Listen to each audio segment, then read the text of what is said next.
தமிழகத்தில் வெள்ள நிவாரணப் பணிகளை மேற்கொள்ள அரசு ஒதுக்கிய நிதி போதாது என திமுக எம்பி கனிமொழி தெரிவித்தார்.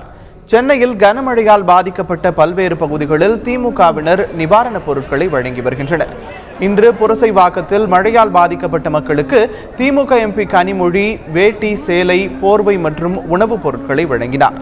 பின்னர் செய்தியாளர்களிடம் பேசிய அவர், தமிழகத்தில் கனமழையால் பாதிக்கப்பட்டு உயிர் சேதங்கள் ஏற்பட்டுள்ள போதும் மத்திய அரசு தங்கள் பிரதிநிதியை அனுப்பி வைக்கவில்லை என்று குற்றம் சாட்டினார்.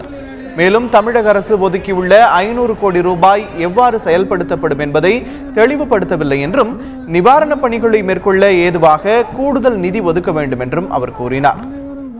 500 கோடி ரூபாய் ஒதுக்கி இருக்கோம்னு சொல்லியிருக்காங்களே தவிர அதை எப்படி செலவழிக்க போகிறார்கள், என்ன இதற்காக அதை பயன்படுத்த போறாங்க அப்படிங்கிற எந்த தெளிவும் இருப்பதாக தெரியவில்லை.